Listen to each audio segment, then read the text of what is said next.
Nagbabalik ang Buhay Unleash. Ako po si Vic Garcia. At Abilene Garcia. Dadako na tayo sa pinakahintay nyo. Ikaw, ano action mo segment? Ayan, tandaan mo ha, you are what you do, not what you say you will do. Sa Tagalog po, hindi pwedeng puro ngawa o dakdak. Dapat may gawa dahil ikaw ay produkto ng mga ginagawa mo, hindi ng sinasabi mo. Kaya napakaraming tao, sakdak ng dakdak, walang nangyayari. Kasi nga po, panay dakdak dapat may gawa. Kaya sa segment na ito, hahanapan natin ng aksyon ang mga sitwasyon na nangangailangan ng solusyon. Yan. So, kung meron ka pong sitwasyon na kailangan ng sitwasyon, baka pwede mo padala sa amin, baka matulungan ka namin. Yes, oo ha. Bago namin i-discuss, padala nyo po sa amin, sa aming Facebook account, Buhay Unleashed, no? Or Vic and Abilene Garcia Facebook fan page, or sa aming YouTube channel, kasi baka sitwasyon nyo na ang susunod na aming aaksyonan. Yan. So, makinig po. Ang sitwasyon natin sa araw na to ay Ano-ano ang magagandang aksyon kung gusto mong bumait pero hindi mo magawa? alam niyo po, maraming tao po dumadaan sa ganito problema kasi hindi lang bumait. Gusto kong pumayat, gusto kong mag-diet, gusto kong gumanda buhay, gusto kong tigilan na tong bisyo. Ang dami po. So, you can apply this sa lahat ng sitwasyon pinagdadaanan niyo na gusto niyo baguhin sa buhay mo. Yes. Kaya Sir Vic, ikaw, anong aksyon mo? Okay. Ano aksyon ko? Ano magandang aksyon ko ang gusto ko nang bumait pero hindi ko magawa? Simple lang po. Makinig po kayo mabuti. Ang dapat mo gawin, kumanta ka na lang. Ano ba? At malamang, alam nyo na ang kakantahin. Gusto kong bumait pero di ko magawa. Nasa Diyos ang awa. Nasa tao Ayan. ang gawa. Yan po ang dapat niya gawin. So kakanta lang po kayo. Okay na. Joke lang po, joke lang. Okay. O, seryoso na tayo. Makinig po kayo. Kung gusto nyo talaga bumait pero hindi nyo magawa, malamang ang ibig sabihin niyan, baka sinubukan nyo ng bumait pero walang nangyari. Yun po ang ibig sabihin Parang niya. I did my best. Yan. Marami kang pwedeng gawin para matupad mo tong pangarap na to. Pero for today, bibigyan lang kita isang napakagandang technique, napakagandang tip na pwede mong subukan para yung gusto mong bumait, magagawa mo na. O yung gusto mong magbago sa buhay mo, magbabago na. Kaya makinig ka mabuti. Isa lang ang tip ko. Opo, isa lang. At kung gagawin nyo to at kailangan intindihin nyo, pwede ito magpagpaganda ng buhay nyo. So ito po ang gagawin niya. Kung gusto nyo bumait pero di nyo magawa, maghanap ka ng dream mate. Ulitin ko po. Dream mate. Malamang ang tanong ninyo, ano ba ang dream mate? Ayan, makinig po kayo. Ang dream mate po ay isang tao na kasama mong nangangarap at tutulong sa'yo na ikaw ay bumait. Kahit hindi mo Oo. magawa. So, linaw po, dalawang klase po ang tutulong po nitong dream mate nito. Sa Tagalog ng dream mate, kasama mong nangangarap. Okay? Ang tulong po ng dream mate nito ay sasamahan kang mangarap na bumait ka at tutulungan kang bumait. So, ibig sabihin, hindi lang po siya sasamang mangangarap, tutulungan ka. So, sige, sir, paano to? Ito, papaliwanag yung mga Kumbaga, sabihin mo sa dream mate mo yung gusto mong mangyari. Yan. So, unang-unang... Siyempre, dapat i-clarify mo yan. Ano ba yung gusto mong ma-achieve, Yan. diba? So, yun po ang unang-unang gagawin nyo. Maghahanap kayo ng dream mate. Okay. Yes. Tapos, sasabihin mo sa dream mate mo kung ano yung gusto mo mangyari. So, sino-sino ang mga qualified maging dream mate? Dapat yung mga tutulong sa'yo, ito yung mga tipong Nanay mo. pamilya mo, asawa mo, di ba? Pwede rin anak mo, Kaibigan pwede mo. kaibigan mo. So, ibig sabihin, maghanap po kayo ng taong tingin nyong mahal kayo, concerned sa inyo, at handang tulungan kayo maabot yung pangarap nyo. Ang tawag po natin dyan, dream mate. Take note, hindi kailangan maging kapamilya, pwedeng kaibigan. Okay? So, maghanap po kayo ng, so mag-isip na kayo, sino to, sino to, sino to, sino to.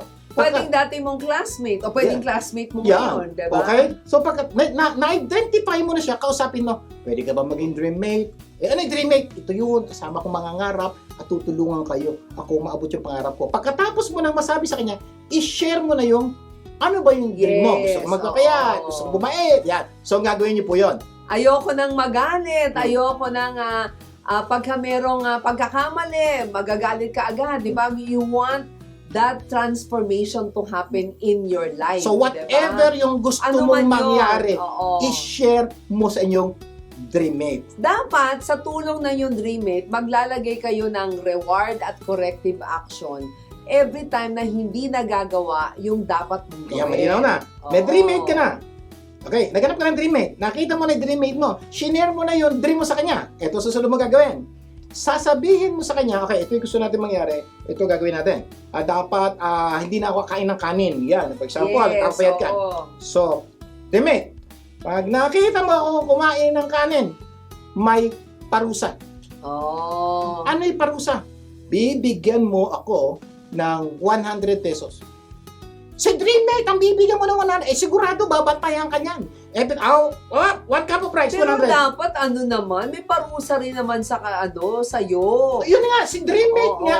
Si Dreammate ang magkakaroon ng 100. Oo. Ikaw, 100 ang mawawala sa'yo. Mawawala sa'yo. dahil kumain ka ng rice. So, Akala ikaw ko i-reward ka pa eh. Hindi. So, si Dreammate ang re-reward mo para bantayan ka talaga. So, pag binigyan mo ng ganitong reward si Dreammate, at ikaw, pe-penalize mo sarili mo ng ibabantayan ka talaga ni Dreammate. Dapat, ang pinaka-importante dito, ibibigyan mo ng lisensya o karapatan Si na Dreammate. palalahanan ka, pagsabihan ka, parusahan ka, kapag hindi mo nagawa yung dapat mong gawin. Yun po ang dapat papel. ganon. Yun po ang papel ni Dreammate.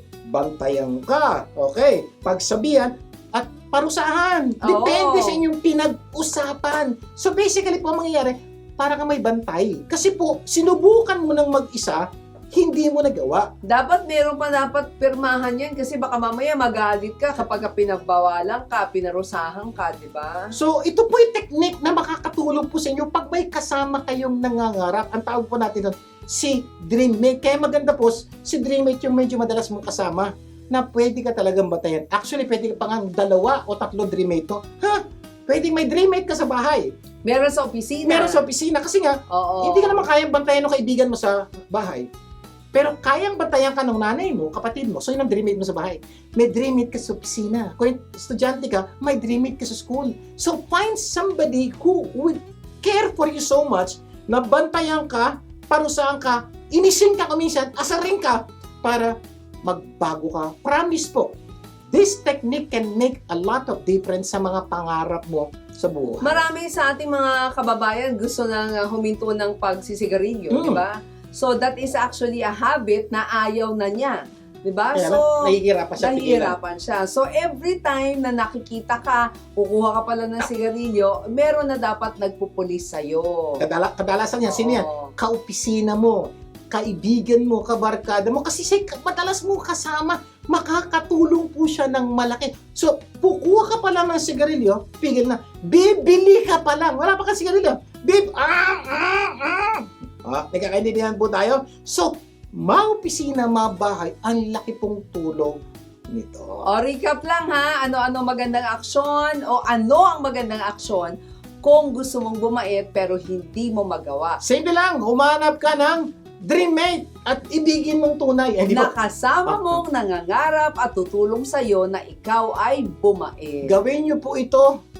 Promise po, it will make a lot of difference. At kung tingin nyo nakatulong, assuming na ginawa nyo, nakatulong, sulatan nyo naman kami, bigyan nyo po kami ng feedback na nakatulong si Dreammate sa pagpapaganda ng buhay. Yan, para tuluyang ma-unleash ang iyong buhay. Para magkaroon kang tunay na buhay, Unleash. Sana marami kayong natutunan sa ating pinag-usapan. mamaya sa itanong mo lang segment, pag-uusapan natin ano-ano ang dapat gawin para malaman kung dapat pang lumaban o dapat nang bumawi. Magbabalik pa ang Buhay Unleash. Huwag bibitiw!